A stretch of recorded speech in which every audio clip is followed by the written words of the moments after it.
Bienvenue, chers téléspectateurs, à la formation sur l'entrepreneuriat et l'orientation socio-professionnelle.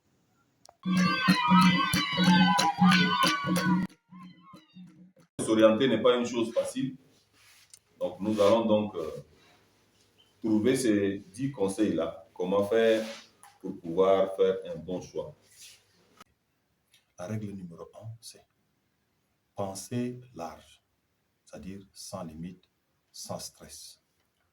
La règle d'or pour toute réflexion, c'est aucune idée est mauvaise ou stupide. Toutes les idées sont bonnes.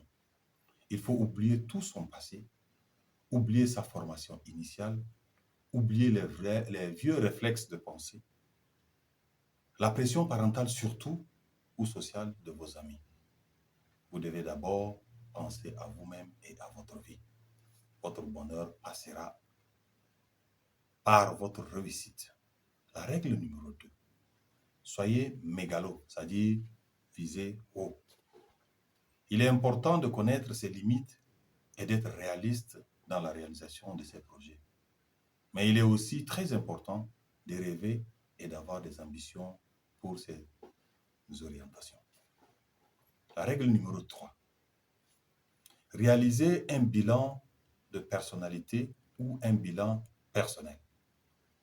Généralement, un bilan de personnalité ne va pas vous apprendre des grandes choses de vous. Vous allez avoir comme l'impression que vous vous connaissez déjà. Mais faire ce bilan est très important. Mais ça pourrait vous confirmer les idées et vous faire prendre conscience des traits de personnalité importants. Puis ensuite, vous guideront dans le choix des métiers pour votre formation. La règle numéro 4, définissez vos envies de secteur, puis de métier. Ça, c'est la règle numéro 4. C'est vrai qu'il est dur, à partir de 17 à 24 ans, il est dur de savoir précisément quel job serait le job de ma vie. C'est normal.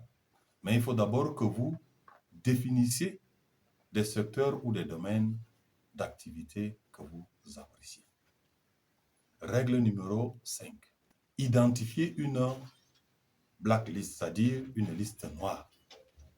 Qu'est-ce que vous n'aimez pas, ce que je voulais dire. Posez-vous des questions genre, est-ce que je déteste les chiffres? Le travail d'équipe m'énerve. Devoir négocier me stresse. Être expert comptable, je trouve ça abstrait comme métier. Toutes ces questions, quand vous vous les posez, ou bien quand vous ressortez ça de votre personnalité, cela vous permet de savoir qu'est-ce que vous n'aimez pas afin de vous orienter vers ce que vous aimez. Règle numéro 6. Mesurez votre envie de formation, c'est-à-dire le style d'apprentissage.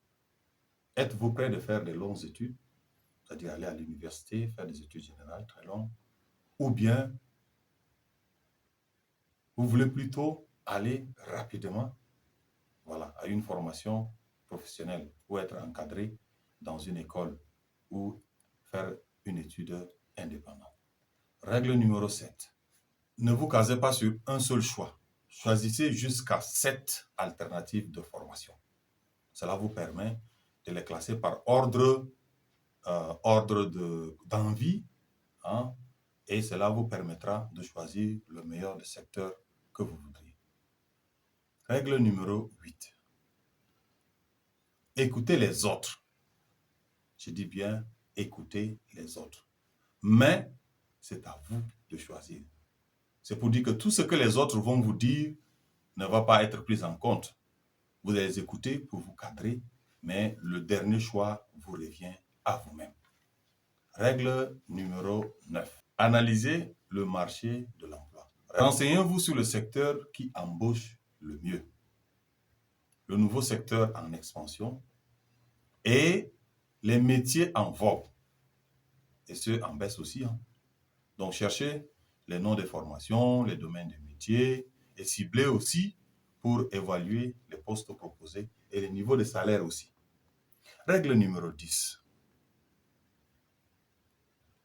Maintenant, quand vous aurez placez les 9 premiers.